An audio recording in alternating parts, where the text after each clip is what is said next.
Ce soir, on a été nuls. Voilà. On a manqué notre match aujourd'hui, oui. Et là, ce soir, il n'y a rien. Du début à la fin, il n'y a rien. Voilà. Le jugement de Michel Derzakarian est sans concession après la défaite 2-0 des Canaries face à Bastia. Inoffensif, battu dans tous les duels, les Nantais, depuis le début de l'année en championnat, n'y arrivent pas. Ces dernières semaines, le diagnostic a toujours été le même, manque d'efforts collectifs, manque d'engagement et une unité au sein du groupe qui pourrait être battue en brèche par des comportements de plus en plus individualistes. Il y en a certains, ils ne savent pas s'ils vont rester, il y en a d'autres, ils créent l'injustice quand ils ne jouent pas. Voilà, c'est des petits trucs que nous, on constate, on vit tous les jours avec eux. Il y a des déçus,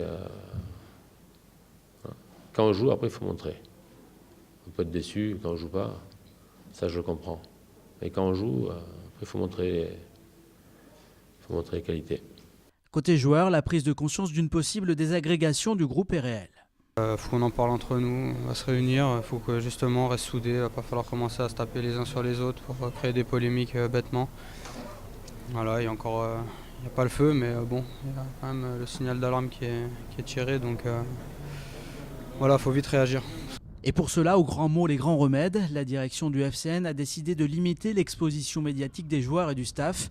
Une communication réduite aux conférences de presse d'avant et d'après-match. Une recette déjà employée ces dernières années lorsque les résultats n'étaient pas au rendez-vous.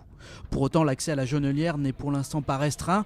Pas de huis clos prévu cette semaine avant le déplacement à Lyon dimanche. Un match qui pourrait servir de déclic face à la dernière équipe battue par le FCN. C'était en coupe le 20 janvier dernier.